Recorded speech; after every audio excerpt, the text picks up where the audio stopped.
Bonsoir, bienvenue dans ce webinaire. Nous sommes ravis de vous accueillir ce soir pour le lancement de notre module sur la transformation écologique et en particulier le parcours consommer autrement.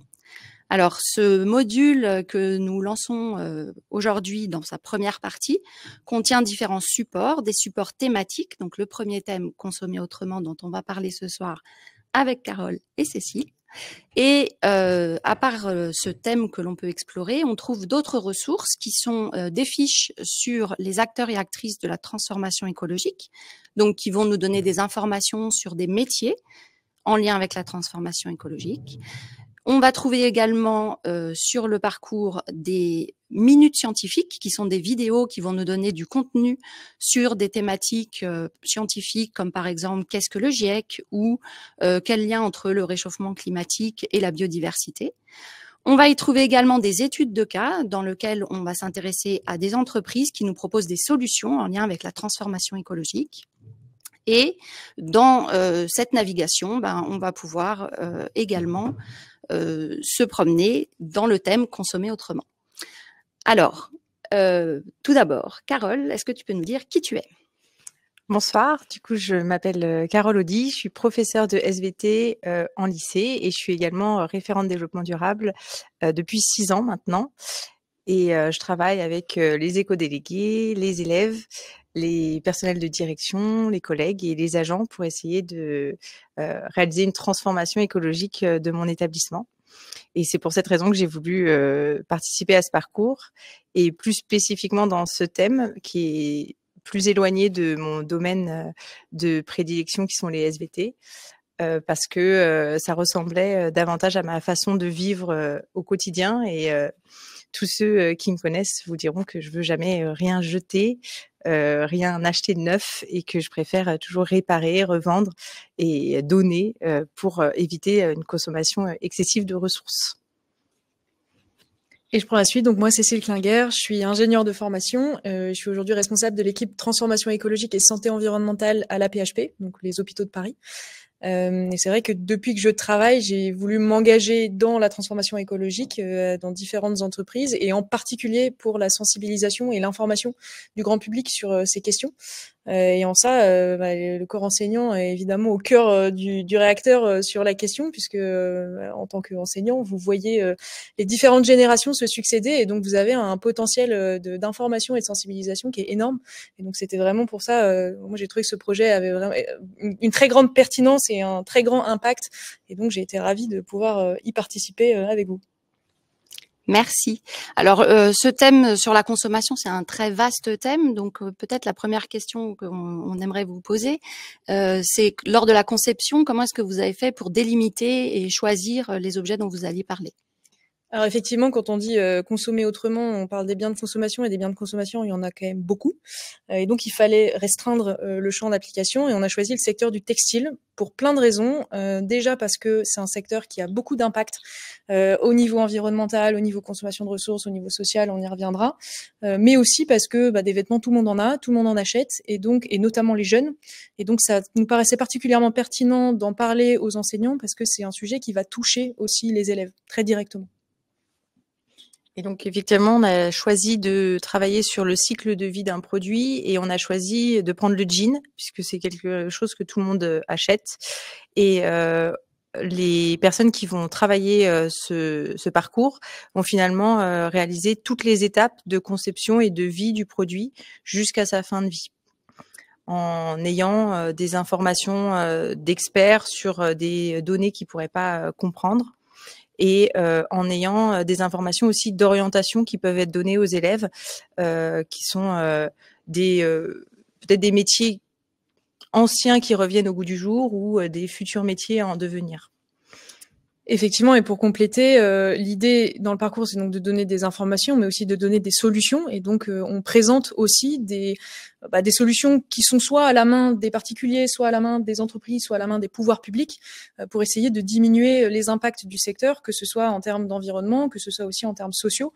On aborde notamment cette question via l'exemple du Rana Plaza, qui est donc l'effondrement en 2013 d'un bâtiment avec beaucoup d'ouvriers et d'ouvrières du secteur textile qui sont malheureusement décédés dans la catastrophe. Et donc l'idée est de voir qu'est-ce que cet événement-là, par exemple, a provoqué au niveau international et qu'est-ce qu'on a mis en œuvre aujourd'hui pour éviter que ça se reproduise.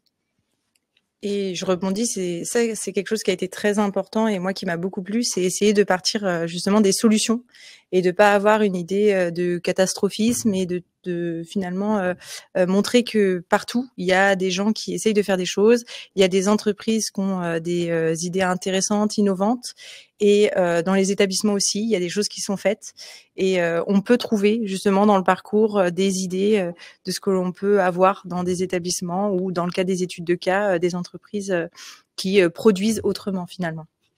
Alors ça, c'était aussi une réponse à des questions que nous avaient posées les enseignants quand on leur a demandé qu'est-ce qu'ils attendaient dans ce parcours. Donc que ce soit bien sûr des solutions et puis un message de possibilité d'agir. Et on l'a vu aussi en allant voir des éco-délégués dans leur établissement, en leur posant la question et en prenant conscience, et on les voit dans le parcours en vidéo, que justement eux-mêmes n'ont pas vraiment conscience de leurs pratiques, de leurs habitudes, et pouvoir donner aux enseignants à voir ce qu'il y a dans leur tête et puis dans la tête des jeunes pour être armés, avoir des exemples concrets. C'était aussi l'idée de ce thème et de s'attaquer au jean qui est, comme tu le disais, un produit de consommation très courante. Tout à fait. Et du coup, finalement, les élèves se rendent pas forcément compte. Et puis, certains professeurs qui voudraient travailler sur ce thème-là se sentent des fois en difficulté parce que ils ont l'impression de pas avoir forcément toutes les connaissances pour s'attaquer à ce thème, à ce travail. Et donc là, l'objectif, c'est de leur donner toutes les connaissances, des activités, des idées de choses à faire avec leurs élèves, et ensuite de leur donner envie d'agir et donner aussi ensuite aux élèves envie d'agir par la suite. Et donc le parcours est destiné à tous les enseignants de la 6e à la terminale, de toutes les disciplines. Ça veut dire que il y a une possibilité en fonction des clics sur lesquels on va agir d'aller plus ou moins loin dans différents domaines et de le prendre au niveau qui intéresse chacun. Et donc ça, c'était un enjeu fort avec un temps minimum d'utilisation qui est d'1 heure, mais qui, si on va explorer toutes les ressources, les podcasts, les vidéos et tout ce que les conceptrices ont voulu mettre dans cette partie, évidemment, déborde. Mais pour le bonheur de tout le monde, puisque ça va apporter des éléments riches et qui vont permettre de traiter à fond le sujet du début de la vie du jean et donc du matériau de conception jusqu'à son recyclage dans le meilleur des cas ou s'il est jeté, son enfouissement. Donc, à l'issue de cette rédaction, de cette conception, est-ce que vous, ça a transformé votre point de vue, votre regard sur le sujet ?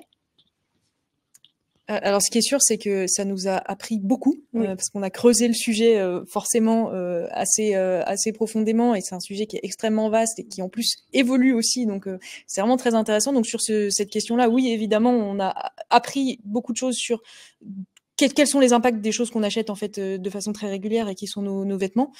Moi, je suis un peu comme Carole, j'ai pas non plus particulièrement de pulsion d'achat de vêtements, donc voilà. Mais en fait, ce qui est vrai aussi, c'est que on a abordé des sujets dont on entend maintenant parler quasiment toutes les semaines, voire tous les jours pour certains, et donc ça fait tilt. Et on se dit ah oui, en fait ça, je sais d'où ça vient, j'ai des connaissances sur ce sujet-là et je comprends quelles sont les contraintes, quels sont les impacts. Et donc là-dessus, évidemment, nous aussi, ça a été extrêmement riche de faire ce travail, quoi. Et on espère que du coup pour les participants et les participantes, ce sera le cas aussi. Oui, c'est exactement pareil. En fait, finalement, on se rend compte qu'on est au cœur de l'actualité, des questions qui se posent actuellement, des transformations des entreprises qui ont lieu à l'heure actuelle pour essayer de faire cette transformation écologique, mais également au niveau gouvernemental, puisqu'il y a les lois aussi qui sont mises en place, qui sont récentes, pour essayer de changer les choses.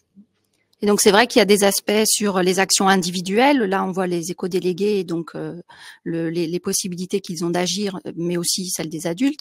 Et puis, sur des actions collectives à travers, effectivement, tout le côté légal qui est abordé sur le Rana Plaza. Donc, par exemple, en donnant la parole à un avocat. Donc, on a des personnes très variées, très diverses qui interviennent dans ce thème.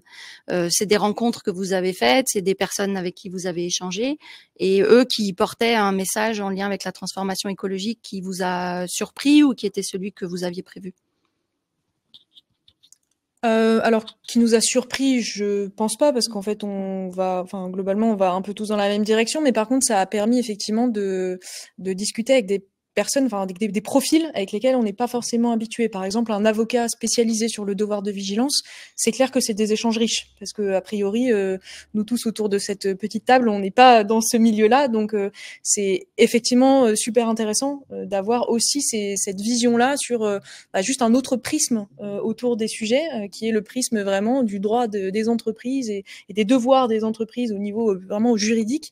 Et donc ça ouvre les chakras, on va dire, sur aussi la complexité de ce thème qui est qui fait intervenir un nombre infini de parties prenantes et au niveau international, quoi. Et du coup, moi, il y a quelque chose qui m'a surprise en faisant ce travail, c'est justement dans les rencontres qu'on a pu faire, de voir que dans les entreprises, finalement, même des fois dans des grosses entreprises, on pourrait se dire qu'il n'y a pas forcément cet intérêt de faire attention à l'écologie et à la transformation écologique actuelle.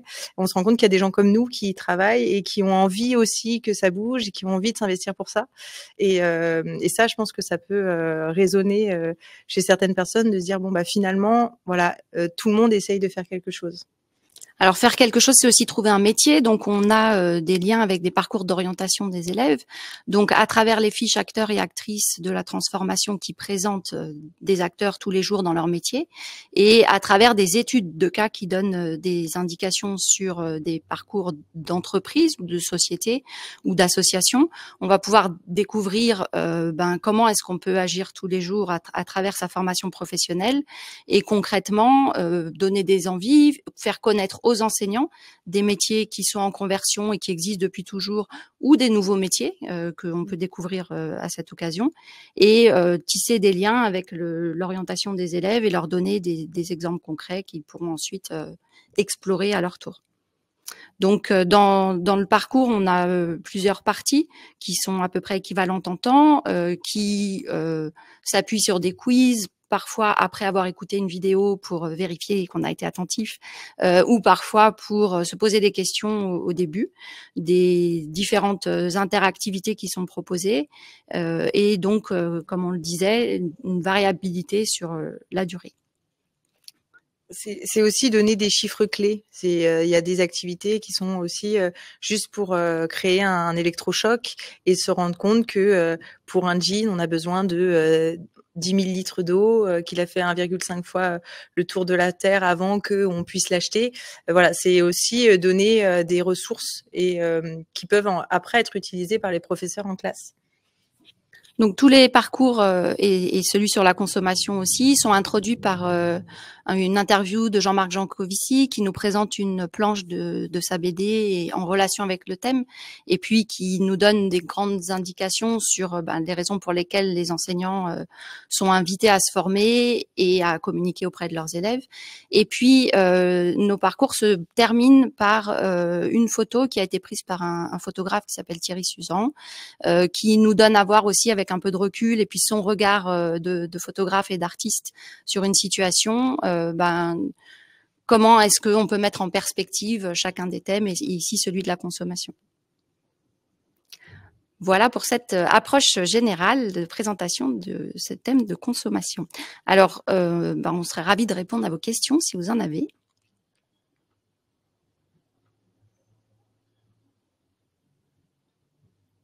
Et on voit ici à l'écran la photo qui illustre le thème de la consommation avec ces enfants qui jouent sur des trottinettes devant des containers gigantesques pris au Groenland. Alors, on nous demande ce qui nous a le plus surpris. C'est une bonne question, parce que comme on disait tout à l'heure, on a quand même beaucoup appris. Je pense que après c'est peut-être mon regard aussi un peu d'ingénieur, un peu biaisé, mais ce que disait Carole sur les chiffres et les ordres de grandeur, ça peut être surprenant.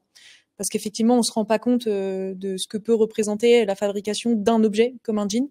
Et effectivement, les 10 000 litres d'eau pour un jean, en plus c'est difficile de se rendre compte ce que ça représente, mais c'est énorme. Et donc ça, pour répondre à cette question, je dirais ça, c'est vraiment les ordres de grandeur de l'impact réel pour fabriquer un objet qu'on va utiliser potentiellement 3 jours avant de le jeter.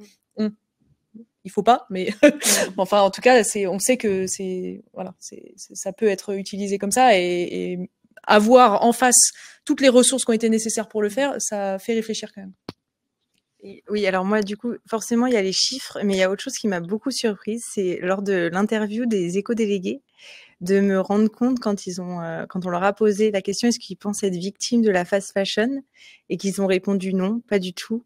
Alors que je pense que si on regarde un petit peu dans leurs armoires et qu'on regarde un petit peu la quantité de vêtements qu'ils ont par rapport à des personnes du même âge il y a plusieurs années, eh ben effectivement il y a beaucoup plus, on consomme beaucoup plus. Enfin, la consommation de vêtements, vous le verrez si vous faites le parcours, mais elle a été multipliée par 2 entre 2000 et 2014. Donc vraiment, ils se rendent pas compte de leur consommation. Et c'est pour ça que je trouve que c'est important de travailler sur ce thème pour finalement leur faire prendre conscience de leur consommation. Ouais. Alors, on nous demande si, après l'avoir travaillé dessus, est-ce qu'il faut arrêter d'acheter des jeans neufs? Il faut rien. Nous, on n'est pas là pour dire ce qu'il faut faire ou pas faire. On est là pour informer sur la réalité derrière les achats.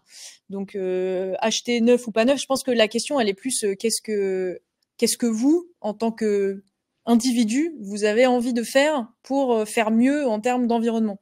Et la réponse, elle est personnelle. Enfin, c'est aussi mon avis et je vous laisserai réagir. Mais pour moi, chacun doit faire ses choix sur ce qu'il a envie de mettre, ce qu'il a envie ou ce pourquoi il a les moyens de mettre en œuvre pour aller vers une amélioration au niveau de notre impact environnemental. Et donc après, neuf ou pas neuf, ça c'est des questions qui sont personnelles. Ce qui compte et ce qu'on voulait montrer dans le parcours, c'est quels sont les impacts pour ces choix-là et pour pouvoir faire des choix éclairés. Effectivement, on a essayé de pas prendre le parti. On voudrait pas avoir de jugement en fait du choix des personnes. Donc, il y a des personnes qui vont devoir acheter, de par leurs moyens, des jeans qui peuvent être pas chers et donc qui peuvent être fabriqués dans des conditions parfois un petit peu embêtante, on va dire, voilà. Mais chacun fait ce qu'il peut. Et je pense que c'est l'idée aussi de rester positif et de se dire que chacun va faire en son âme et conscience, on va dire, ses choix, mais voilà. Déjà, il aura une information sur ce que ça risque. Il réfléchira peut-être 2 fois avant d'acheter un nouveau jean. Peut-être se dire que celui-là, on pourra le réparer plutôt que le jeter et en racheter un autre. Voilà. Essayer de réfléchir finalement. C'est l'objectif du parcours. Alors, on nous demande aussi, est-ce qu'on peut l'utiliser en classe? Donc, l'intention dans la conception n'était pas qu'il soit utilisé en classe. C'est un objet destiné aux enseignants.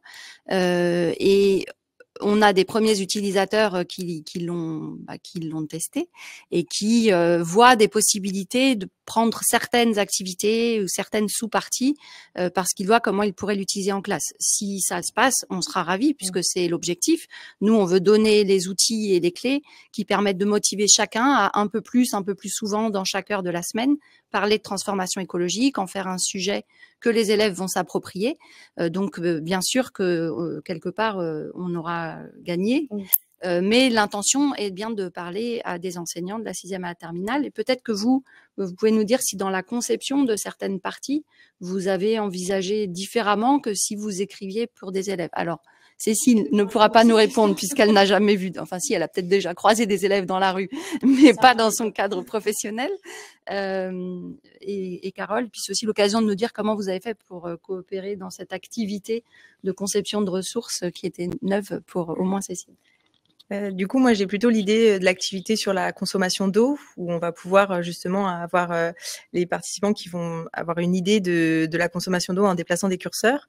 Ça, je me suis dit que ça pouvait être une activité intéressante avec les élèves, mais avant ça, les professeurs ont besoin d'avoir les ressources nécessaires pour pouvoir justifier et expliquer aux élèves d'où sortent ces chiffres.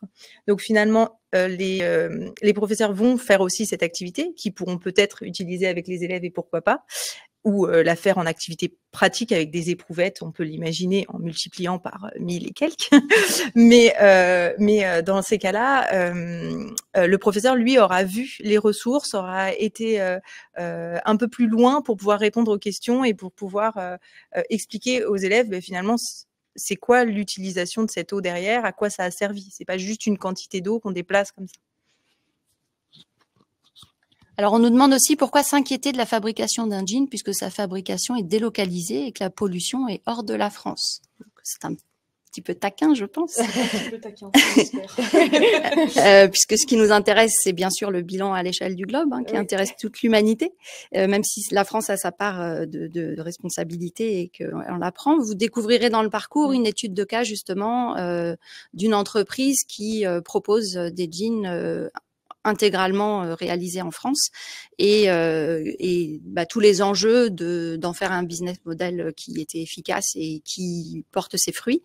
Et donc, c'est une des études de cas qui est proposée en prolongement. Et du coup, effectivement, alors bon, ça touche le monde entier, donc ça nous intéresse, mais en plus, on travaillera sur le parcours en se rendant compte que, par exemple, pour le devoir de vigilance, on va aussi mettre en cause les gouvernements des différents pays dans lesquels on a eu les productions, si jamais c'est pas produit de manière éthique. Donc finalement, la France aussi va avoir un bilan à faire si jamais il y a des soucis derrière. Donc on est quand même impacté. Une autre question aussi qui nous parle du fait que ces jeans puissent être avec des parcours associatifs recyclés et réutilisés. Effectivement, et on en parle aussi dans le parcours, vous verrez que le pourcentage reste faible de ces filières. Et c'est intéressant, une fois encore, de connaître les chiffres de ce faible pourcentage pour se motiver à essayer de faire grandir. Mais tout à fait, on l'a vu en le réalisant.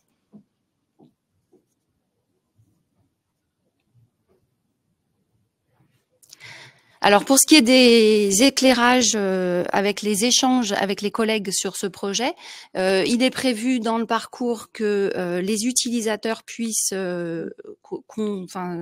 créer une communauté d'utilisateurs et interagir entre eux à travers tout le territoire.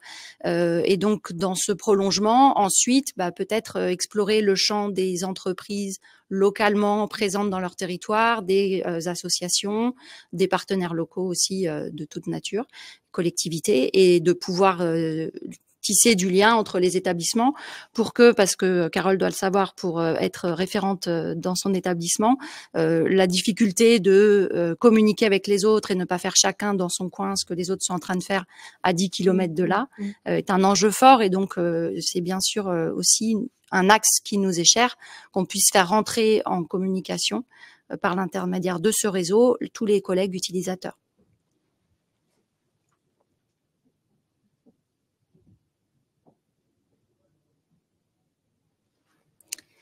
On nous pose la question de est-ce qu'on montre aussi l'impact sur les individus qui travaillent dans le domaine? Oui, tout à fait. Et ça fait le lien donc avec l'aspect social qui était vraiment important pour nous à montrer parce qu'on parle d'environnement et c'est très bien, mais il faut pas oublier l'aspect humain.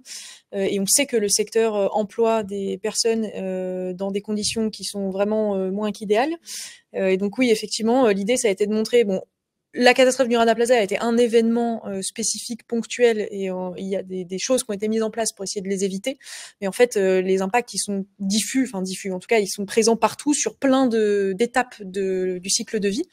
Et donc, on a effectivement fait un focus sur les sujets de l'exposition des personnels aux polluants qui sont utilisés pour la fabrication des textiles, les conditions de travail, de sécurité de l'emploi, pas de sécurité de l'emploi, mais de sécurité des travailleurs, on va dire, dans les usines dans lesquelles ils fabriquent les différents tissus, les textiles, etc. Ça, oui, ça a été mentionné. C'est même un module entier du parcours qu'on a défini. Et les conditions financières, bien sûr. Et bien sûr, les conditions salariales de ces personnes. Quelqu'un est en train de taper une question.